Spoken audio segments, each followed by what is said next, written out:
every chance she gets.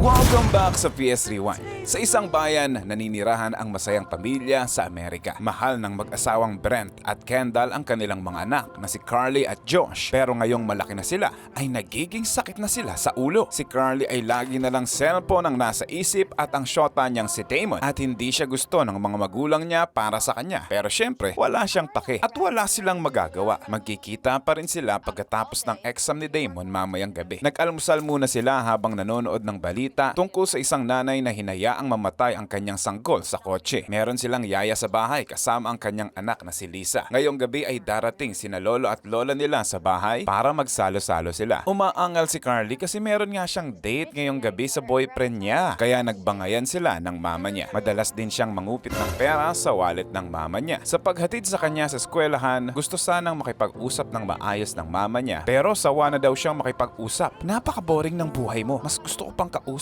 ang mga kaibigan ko. Kaya nasakta ng loob ng kanyang ina. Sa bahay naman ay binalibag si Brent ng kanyang anak at gusto na sana niya itong sakalin. Pero dinaan na lang ito sa tawa saka umalis. Naiwang nagluluto ang yaya kasama ang anak niya habang naglalaro si Josh sa paligid ng bahay. Nabigla si Josh nang biglang pinaghampas ni yaya ang sariling anak ng maso hanggang sa mamatay. Samantala, nakipagkita ang si Kendall sa kaibigan niyang si Jean. Manganganak na daw ang kapatid niya. Napansin niyang nawala na naman ang pera sa wallet niya at sinabing si Jean ay napupuno na din sa anak niya kasi nangungupi rin. Nasa klase na si Carly nang isa-isang pinapatawag ang mga estudyante sa principal's office. Kaso kalaunan ay sunod-sunod na ang tawag at napupuno na ng pulis ang eskwelahan. Binabaliwala lang nila ito at ng espren niyang si Riley at nagkwentuhan sila sa CR tungkol sa mga bruha nilang ina. Bumili sila ng droga sa babae pero paglabas nila ay nagkakagulo na sa labas. Nagsitakbuhan ang lahat kaya sunod sa agos lang sila at nakita pa ang umaakyat na ina sa bakod. Sa labas ay dinumog na ng mga magulang ang palibot at sabik na makapasok sa eskwelahan pero pinipigilan sila ng mga pulis at guard. Hindi na nila alam ang gagawin o kung saan pupunta. Isang bata ang tumakbo papunta sa mama niya at nang makalapit ay pinagsasaksak siya ng susi.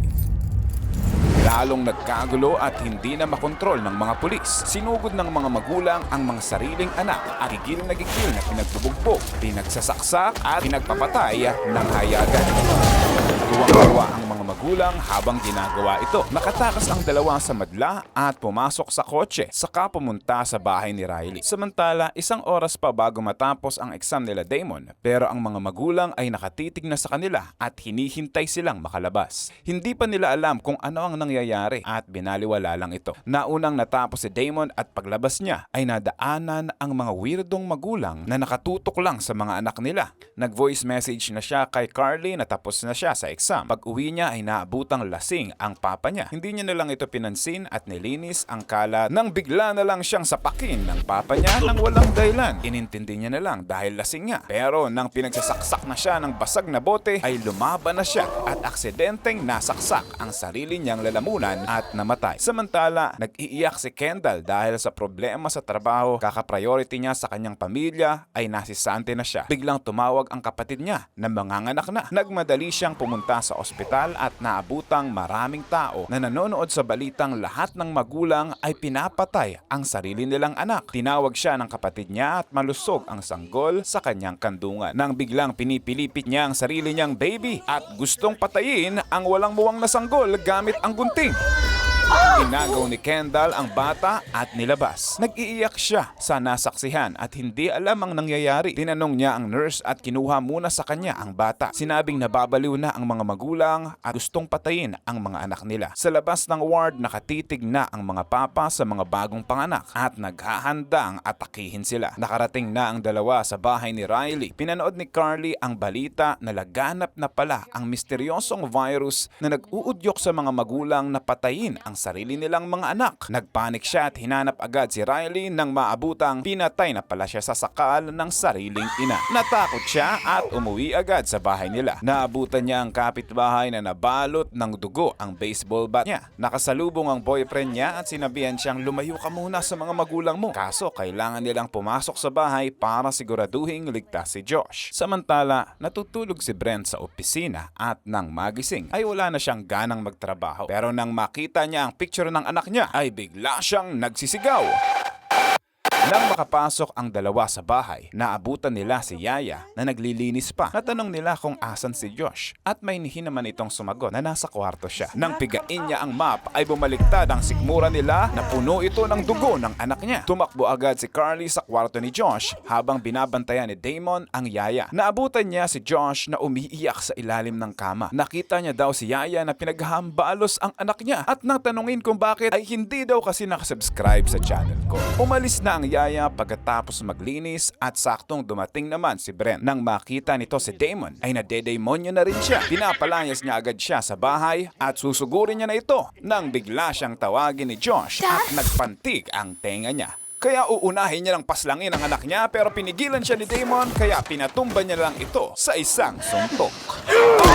Naghabulan sila sa bahay kaso nadula si Brent sa laruan kaya nakatakas ang dalawa at naglock sa basement. Nagulat ang mga bata nang maabutang wasak-wasak na ang lahat sa basement. Minsan pala ay bumili si Brent ng mga gamit at gumastos para pagandahin ang kwarto para magkaroon naman siya ng pribadong lugar para sa kanyang sarili dahil gusto naman niyang maranasan ulit ang pagkabata at tahimik na lugar. Tinanong siya ni Kendall kung magkano ang ginastos mo dito. Nagtalo sila at nagwala siya at pinagwawasak lahat ng maso. Sumang-ayon na si Kendall sa kanya dahil naubos niya na rin ang oras niya para sa sarili at inilaan ito lahat sa pamilya at namimiss niya nang maging dating siya. Kaya nakaisip sila ng simpleng solusyon. Di patayin na lang natin ang mga anak natin. Pauwi na si Kendall sa bahay nila at nag-aalala na siya sa kalagayan ng mga bata. Pero nang marinig niya ang balita sa radyo na pinapalayo muna ang mga magulang sa anak kasi hindi pa nalalaman kung sino ang infected at hindi. Kaya hininto niya muna ang sasakyan. Pero huli na ang lahat dahil may virus na siya at malapit na sa bahay. Nakauwi na rin siya at nagdulong sila ni Brent at kinakalampag ang basement at pinapalabas ang mga bata. Ayaw pa rin, kinuha na nila ang lagari at wawasakin na ang pinto. Kaso ninakaw pala ni Josh ang baril ng papa niya at binaril ang sariling ina at tinamaan sa balikat. Kaya hindi na sila pwede basta-bastang sumugod at ginamot muna ni Brent ang sugat ng asawa niya kaya nagsisigaw sa sakit. Nakaisip sila ng paraan. Pinasingaw nila ang LPG sa loob at kinulob ang basement. Hihintayin lang nilang mawala ng malay ang mga bata, saka sila aatake. Sinelyohan nila ng mga tape ang mga binutas nila. Natunugan ito ni Carly kaya dinukot niya ang kanyang daliri at sinaksak siya ulit ng kanyang ina. Naamoy na nila ang gasul kaya alam niya na ang ginagawa ng mga magulang nila. Lumipas ang mga oras. Habang hinihintay nilang sumuko ang mga bata, umuubo na sila dahil sa gas na nalalanghap. Naisip ni Carly na gamitin ang posporo at idikit ito sa pinto para pag binuksan ito ay sabog. Saka sila gumapang sa vent papalabas. Napansin ng mag-asawang hindi na nag-iingay ang mga bata kaya binutasan nila ang pinto. Aba, tulog na siguro sila. Pagbukas ng pinto ay sabog ang kwarto. Grabe ang tinamo ni Brent pero nakaligtas si Kendall at nakita ang mga bata sa hallway. Sinugod niya agad sila pero sinagip sila ni Damon na buhay pa pala. Kinulong nila siya sa closet pero nanunungkit pa ito gamit ang mga hanger at tinuhog nito ang pisngi ni Damon kaya siya nakatakas. Tuloy-tuloy ang bakbakan at sinapak niya si Damon ng maso. Hulog sa hagdan. Saktong nagising si Brent at sa wakas ay na-corner na nila ang mga bata at wala na silang kawala. Doorbell, papunta nga pala ang mga magulang nila ngayong gabi. Pinagbuksan sila ni Brent, kaso bigla silang umatake. Hinabol ni Lolo si Brent at hinabol naman ni Brent si Josh. Nag-wrestling sila sa kotse at nagsaksakan. Sa kusina naman ay kinukumbinsi ni Kendall ang manugang niya na huwag niyong patayin si Brent. Pero ayaw niyang pumayag kaya minaso niya si Lola. Huwag kang mag-alala iha, isusunod na kita at hinabol niya hanggang sa labas. Nakasunod pa si Lola. Biglang umarangkada ang kotse at hinampas si Lola, patay. Tinilapon si Lolo, patay. Si Brent naman ay nabunggo, nawalan ng malay. Habang nalilibang sila ay hinambalos ni Damon si Kendall. Sa sumunod na eksena, nakagapos na ang mag-asawa at binabantayan sila ng mga bata. Nang magising ay kinukumbinsi ang mga anak na normal na daw sila at pwede na silang palayain. Pero hindi ito umubra. Nasabi ng bata na mahal niya pa rin sila. Sagot nila ay, mahal din namin kayo mga anak. Minsan ay ang sarap nyo lang patayin! Paano kung kumalat sa Pilipinas ang virus na ito? Safe kaya ang mga ampun lang? Aray ko ah! I-comment mo nga ang gusto mong i-recap namin next. Subscribe para sa marami pang masasarap na